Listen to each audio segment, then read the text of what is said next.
Hey, Christos. Hey Jeremy, how you doing? Doing pretty good. A little tired right now. This is my nap time. Yep. What time zone are you in again? I'm in the Eastern time zone, so All it's right. Yeah, it's late. afternoon coffee time. Yeah, some sort of caffeine. So, what brings you on today? Let's see if anybody else is gonna come here, just for the fun of it. Yeah, I was out of the office this morning, so I'm doing a lot of catching up. So I will probably be mostly a background participant, assuming anybody else shows up. Yeah. Uh, we do have an apprentice at Codent that I wanted to invite in. I'm trying to get him the link to join now and see if he's free for it. But he's got a background in some level of React development. Hmm. But he's a FileMaker apprentice. Okay. So I thought this would be a good community for him to get to know some folks. Yeah, that'd be great. What's his name? Najee, Okay. Najee. So he's an apprentice. I talked with Scott this week. He's hired with a company, and you're training him in the FileMaker part of it. Yep. So thank Okay. you. You probably just saved me an hour of clicking around. Cool. Well, that did you see the posts about the course that I've got in the community? Yeah, if you were out, Not you if there may was not a have seen that. recent one.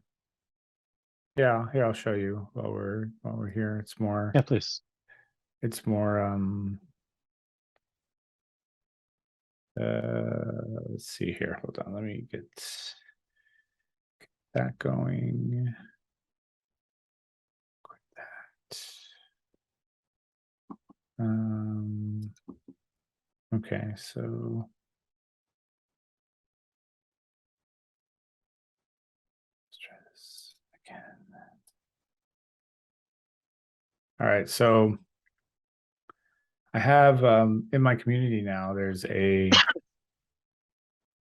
a free course for the moment. It's free. Ah, cool. I think I did see the announcement for that. I Yeah. didn't go to visit the course itself yet. So this is just helping people get set up with a development environment. You know, I'm trying to spread this as far and wide as I can and trying to, meet everybody's needs, whether it's live or, recorded here. So I Yep. have 28 lessons, a couple minutes each that have a video and then trying to walk people through getting the development environment set up. So it's really cool. It's been fun to put together, and I'm doing that with a couple other things that will be paid courses, and hopefully, it's more to people's can fit in people's schedules, Yep. to learn some. I mean, plus it scales better for you. It is Yeah, way easier to teach 100 people if 90 of them are yeah, going through an e-learning. yeah. I hope it works out. It's It's it's a lot of work up front, of course, but it's nice to. It's not. I like doing this stuff. It's nice to put this stuff together. So hopefully, we'll get more people involved, and um, I don't know if you know this, but Jody at Codence signed up Yeah, for the I, course. I encouraged her to do that and push through the approval. So Codens is actually covering it for her. Oh, great. Okay, that's good. Yeah. I'm hoping she'll be the first of many, but we'll see how it goes. Yeah. Well, I always do. I don't know if I said this to you. I always would do, you know, dev shop only workshops as well. So Yeah, we talked about that a little bit before. I yeah. think at the moment we're unlikely to have everybody have free time at the same time. But if you get the e-learning thing running, like that would certainly be something I'd love to make available to folks. Yeah, that's a good Um, point. Yeah. Yeah. Yeah, okay. I'll work on that. I'm trying to work on it, and hopefully get it up by next week somewhere. It's a lot of work. I mean, it's like, because of everybody's attention span, keeping things to 2 minutes, 5 minutes or less is ideal. Obviously during a live time, it's a little bit better, but certainly during for recorded, keeping them short and sweet. So Yep. working on trying to make them short and sweet, Yeah. I do have this. This is what I'll show this too. This is what I actually worked on this morning unintendedly at in the user group or in the office hours this morning. There's a SYncfusion library. Have you ever heard of that? Mhm. Yeah. Only through the talk on the community, I think, maybe through FM Slug too. Yeah. But I've never used their widget library. I've been playing with it and I've got a demo going, and I actually just put this together this morning, and it's just, I was telling people there, it's really nice to see how actually easy it is to do all this, especially, of course, through this environment, but also just I've done it so many times now that I have all of the steps in place in my head, right? Yep. So what we did is we built this. I just took a random one, a gauge here, and we first built it. We looked at the JavaScript, and we did whatever we needed to there. And then my next step was to actually bring in the data from the FileMaker. So the original value when we first load it here is whatever number is put in here. So I could put a 0 there. Actually, why is it doing that? And just to actually check, because I'm curious, are you always passing data now as JSON objects with perform JavaScript and WebViewer? I am, yeah. It's the only way to do it. Yeah, I mean, it does seem like the best. Just thinking about really large data sets, serializing them into JSON and FileMaker can be slow. Your question asked two things. Are you using JSON and the perform web viewer? I thought that's what you were asking about. Yes, I always use JSON, even if it's just one value. Yep. And I actually haven't had problems with, so we're getting a number from this load data script, and then we're passing it back to the main script and putting it into some JSON, and that's being passed in. I'm finding it's easier because it's just the pattern that I have now in this environment and in what I do. And the get data script goes and gets the data in whatever way it needs to. And it's interesting. You talked about large data sets. In the training session I do with people, we're using a data table library, and we're bringing in about 10,000 records. And it takes, maybe half a second or so to go fetch that using the execute data API script step. But I think if that value were cached, if that array were cached, then it would be instant. I haven't seen any delay in once this script step gets the JSON and it passes it. I haven't seen any delay in that. Oh yeah, sorry. No, to be clear, that's not where I think the delay is. It's in building the large JSON. Yes. Oh yeah. But I'm not using execute data API steps to do that. So that's the only way I'll do probably it now. If I'm passing large data, or an array of something, that's all I'll do. Plus, it just removes the need for context, for additional context, and well, it's supposed to be faster. But again, caching data or perform script on server are all ways that I get around any slowness. Yeah, I'll do like so I'll pass like a list of IDs and then use a selector on a perform script on server. Okay. And a summary of pre-calculated row level JSON. Okay. Which is like, that's the fastest way I found to do it, and then pass the JSON back. But it's still FileMaker, adding all of that JSON together, even if I, in my row concatenation add a comma at the end so I can get an array of objects. Like getting that summary list is still at the edge of tolerable latency. Yeah. And then if I have to do anything more complicated, if I have to remap the JSON in any way, yeah, don't do it in FileMaker. Well, yeah. So that's, we built this, and the original idea was to just push in a piece of data here. But the thing is, the fun thing was we discovered, and again, it's funny, I do for free what I end up charging people for on the in the training course, but that's okay, because they're not actually getting to experience this. They're just watching me do it. So I don't feel too bad. So we talked about this, how, okay, well, I can do 23 and then I can put in another number and do 78, and I just have to refresh it. So let's see if we can do better with that. So then I added a function.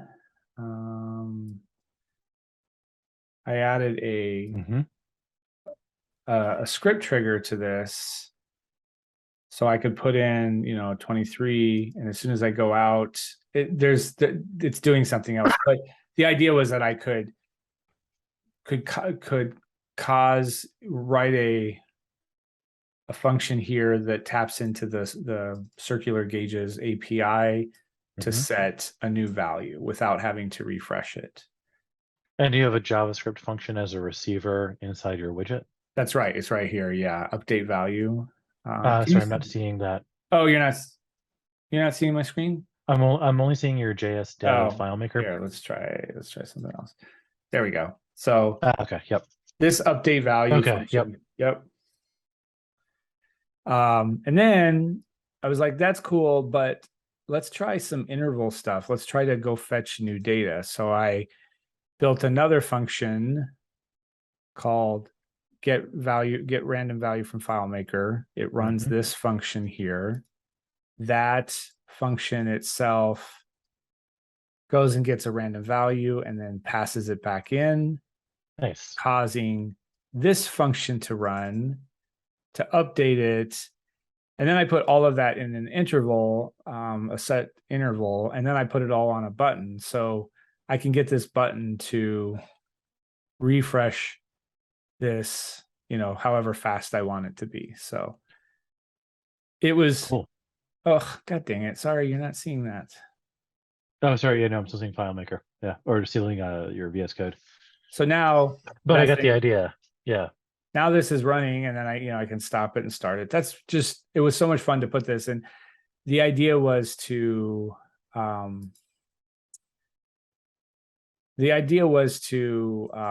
seeing FileMaker now, right?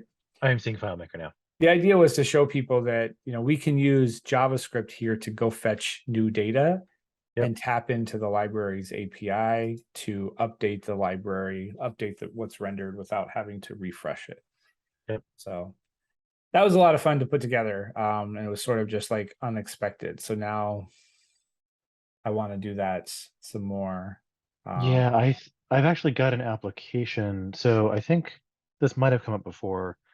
There's a t-shirt manufacturer that we're doing a order and warehouse management system for. And one issue with the current implementation is that so they have a couple of order processors. These are people who receive a customer order, figure out, okay, which warehouse is it being fulfilled from? And they sort of create that linkage between the customer order and the warehouse, or sometimes it's an incoming PO. It's, we've already ordered a bunch of shirts, or I need to order a bunch of shirts to supply this.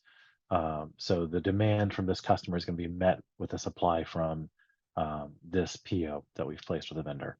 Okay. And there could be, it's fine. It's a virtual list right now. It's fine as only one order processor is working on that particular SKU. But the second two of them are working at the same time, it uses a flush system. There's no real time, there's no two-way data binding, there's no polling. So the window is static as soon as it's drawn and doesn't get redrawn until they update something, like are actually ready to commit their changes to the database. And one of the aspects I'm looking to improve in the next iteration of the system is actual, if not two-way data binding, at least polling. I mean, I'd love I don't know how you would do this. So polling I can do with the JavaScript timer, or with the FileMaker timer, though that would be an interesting choice. Yeah. I can't think of a lot of reasons. I can't think of any reasons I would do that as my first choice. But if I want to do something like WebSockets, where it's a push from the server, I haven't come up with a good way to do that in FileMaker. Do you have a way that you do that? Where's the data coming from? So the data backend is a FileMaker table. Okay.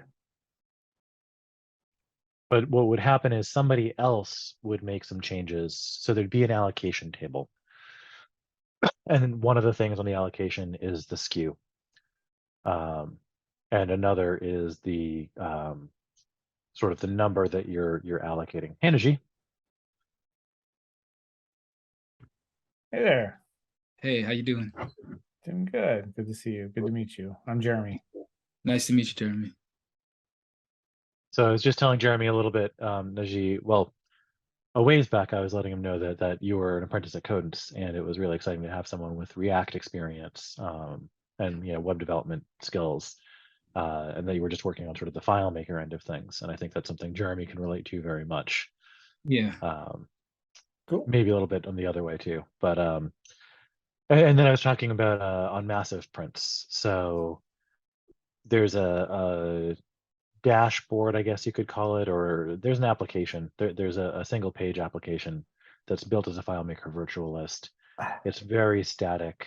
I would like to move to more real-time updating. And I know how I would do it with client polling, where the client would poll the server to see if there were any new relevant records or data changes. But I don't really have a model that I know of for doing server-side pushing. So when an action changes that data set on the server, to like you would with WebSockets in a web application, to have that be pushed down to the client. And I was curious, Jeremy, if you've run across anybody with a design pattern for that kind of thing. I mean, the only thing that I'm not sure that I'm fully understanding it, but is working with webhooks, but that comes from external things, and I don't. You could fire a webhook when, like, you could fire the webhook when somebody else made the change. So, like, every time a commit happens, in the commit script, you could trigger a webhook, but that would still be updating the server, not all the other connected clients. Oh, yeah, that's right. Have you ever seen that listener technique? Which one? It's a listener technique. It's some weird. So you've got okay. I did this recently for a Twilio integration. We wanted them to be able to leave a window open and see messages coming in from replies back, right? And I learned about this technique that you have a window open that's hidden that has a on record load script trigger that updates that particular client. So every client who's got this layout open, is actually opening up another window. And when the script that is called by the webhook or triggered in the webhook process, when that runs, it deletes a record and creates a new record, and everybody gets notification. I like that. I have not seen that technique. So yeah, I don't know the listener pattern as a general, like by name, but I have not seen that specific technique in FileMaker. Yeah, DB Services wrote a post about it. I think it leaves out a lot of steps. I have a post in the works that I keep forgetting to finish that describes how I implemented it. You've got to use a lot of different. You've got to use like perform script on server. You've got to use to delete this record, and then create a new it's record. Basically it's a current event record essentially. Because if every time you're posting a change to whatever data set, you're posting it as an event, for example, and this is an application that I'm moving towards a pub sub event driven model. Okay. What you need is a table. You need the one-way FileMaker can push from the server down to the client and trigger an action, as you were saying, is by forcing a record change, by deleting the record out from under the user. Right. And that record is sitting on a hidden window. Yep. It's if it's open but hidden, it'll still, and then the trigger on that layout when the record is either added or deleted is causes their web viewer or their portal to update with the newest records to refresh. Interesting. I'll have to think about that. I wonder if I can tie that in with the event model somehow. Finds So- don't update live, do they? If data changes for your found set, you'll see the change on the record, but the record won't be eliminated from the found set. I'm gonna have to think about this. Yeah. Because all the data we would need would be in the event itself. Like I wouldn't even have to go do anything. It would just be push this data diff essentially into the web viewer and have the web viewer code be able to process the diff to update what you're looking at in the window. Yeah, there's something there that Yeah, that's cool. could happen. Najee, what kind of React work have you done in your past?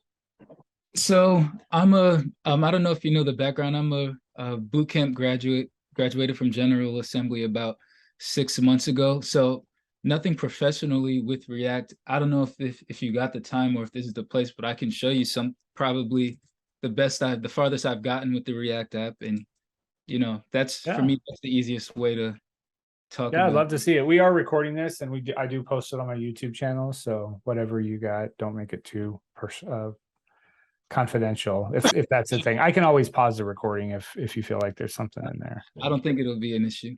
No If you worries. don't, and if you don't mind sharing too, like Yeah, sure. Yeah, no problem. I'll share my screen. Christos, he needs to join the community now, the JavaScript community. If I didn't send you the link already, Najee, then that's on me because I agree. I think you'd like it. You probably did send it. I clicked yes to everything, but so much is going on onboarding. Yeah. I signed up for so many things. Yep. But anyway, the idea is that at the time so I started this in bootcamp, but continued working on it like up until last month. So there's like 6 or 7 months of work in this project. And at the time, I was interested in getting a tattoo, except the problem is I didn't know many people who had them. I wasn't familiar with the community or any artists. So I was wondering if I could build an app that would help people find a tattoo artist in their area and get a sample of their work. And even if they didn't end up using that artist, they could at least have access to a bunch of pieces so that they could bring to whatever artist they did find an example of what they might like. So that's the concept behind this page. So when we go to explore here, I'm pulling from, these are fetch requests being executed, I think 24 at a time, triggered when you get down to the bottom. It's working pretty well today. This API isn't always this responsive, but anyway, you can pick one you like. And so I haven't added a database to it yet, but I do plan to in the future. And at that point, you'll be able to make comments that'll be, rendered here. This one has an unknown user. So let me find one whose user we do know. So we've got a user. We can go ahead and see more from that user. And so this is all accomplished with React Masonry and Infinite Scroll, two packages I found. Lord knows I couldn't execute this manually. Anyway, this is the way I think, this is one way to see artists, but of course you can see I'm in New York. This artist is in Berlin. So what if I want to find an artist near me first, then see work? So that's why I've got this artist tab. Then depending on which major city you can choose, you've got different artists from that place, and you can see that person's work. So the API I'm using does it has tattoo parlor names, the addresses, and a whole lot of other information that I haven't had the chance to figure out how I'm going to incorporate it or render it yet, but it's pretty robust. I got it from a website that pretty much does the same thing as this. So yeah, if you want to see like how it's all put together, Take caps off.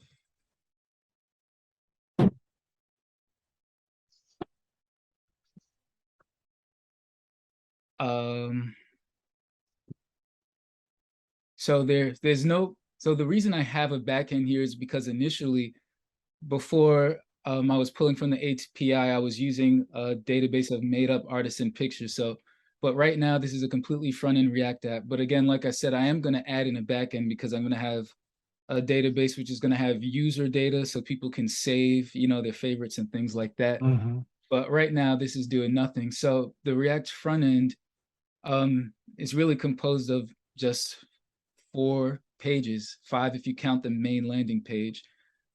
One to show an individual piece, that'd be this one here. One to show an individual piece, one to show all of our pieces that we fetch, one to show an individual artist, and one to show all artists and to filter through artists. And the basic pattern I used is using React router DOM, naming the paths here, artist with the parameter of username, piece with the parameter of its specific ID. When you go into, let's go to the artist page, for example. Actually, this isn't a good example. It doesn't show the pattern the best way. So this one's probably a good one. So I've got a few pieces of state up here. At this time, when I made this, I hadn't really used context yet. So everything is just regular use state. We've got the state. This one is for managing the infinite scroll. This is for managing the data, the pieces. This state just helps make sure that we have something to render. This is also used to manage the infinite scroll, and this is for the error state. So here I'm defining how I'm gonna parse the data that my fetch request returns. This is because it returns a whole lot of data. This is really robust, and I didn't want to have absolutely everything that returned, on my, local machine or whoever's using it. So this just optional chaining. I learned that during this project because not every record has everything. Yeah. But it's basically telling what needs to be saved on state for each record. Then this Optional chaining is new to me. Is that supported by a library or is that in React Native? Sorry, React Natively. JavaScript. It's JavaScript. Interesting. Okay, cool. Yeah, it's actually JavaScript. So I learned about optional chaining from a friend who is a React developer for a living. So I know this is relatively new. I don't know how new, but ES6 has stuff rolling out all the time. Awesome. Cool. So then I get to this get pieces. This is where I'm doing that fetch request. The page number is coming from the state, and the base URL, I'm just passing it down from the app. Anyway, I'm setting state to the results of the request.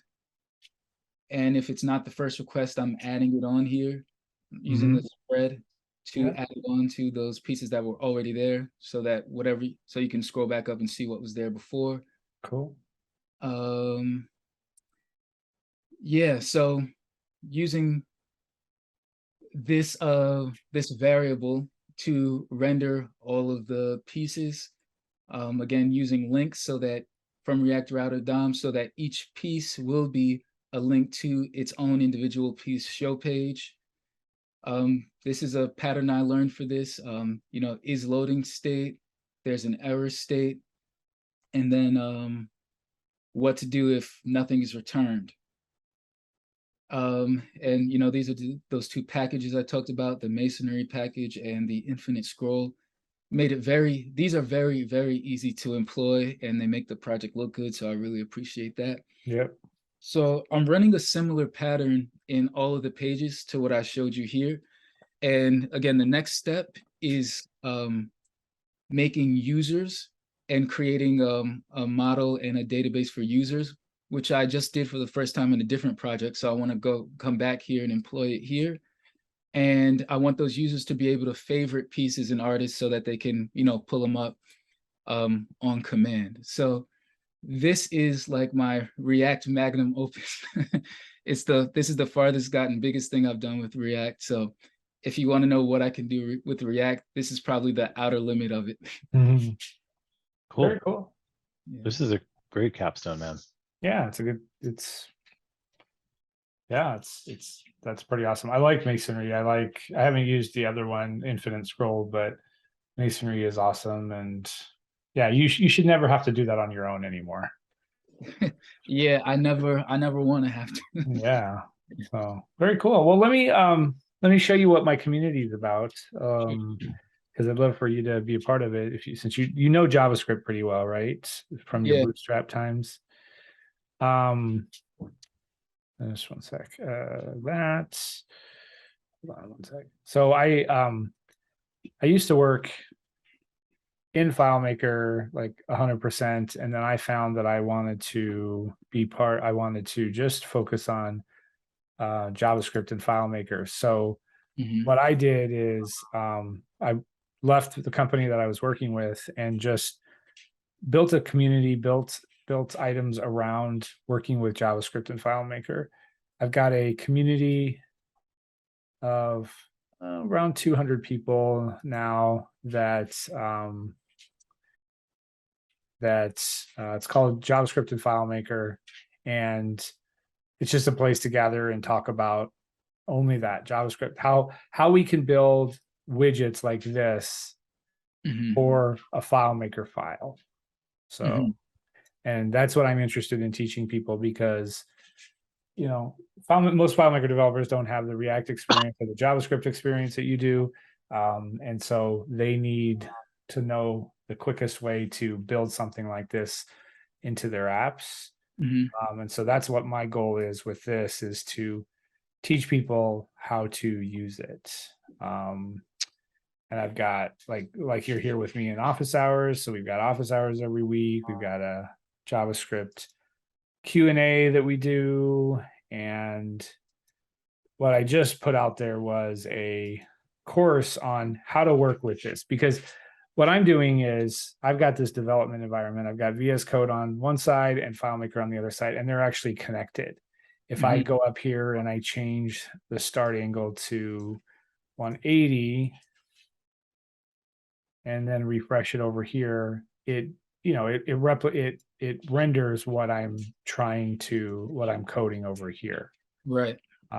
So that's what I'm interested in with people, is helping them learn how to use this stuff and become not scared of working with FileMaker and working with JavaScript and FileMaker. So yeah, that's really cool and interesting. To be honest with so I'm a beginner in programming, period, but I'm an absolute utter novice with FileMaker. So I haven't even like delved into scripting. So I don't know the first thing about how and where JavaScript can work with FileMaker. So this is very interesting to me. Obviously, having spent this time trying to get up to speed on JavaScript, I'd love to be able to use it in this context. I don't want to interrupt, but I got to run in a second. I did have a quick question for you, Jeremy. Najee, you mentioned that this project doesn't have a database backend. And I think that would be a really good way for you to get used to working with some, FileMaker as a web data store.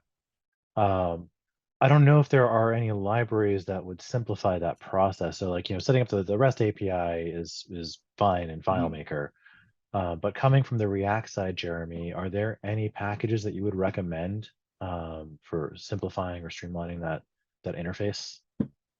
The development interface for getting data from FileMaker. Well, I know like some people have written other data API front ends, so they sit in front of the FileMaker data API, and it's really a middleware API that you can call instead. Because in a lot of ways, the FileMaker API, it is not really speaking web fluent practices, right? Well, it's available as a REST API, but you have to understand layouts and everything.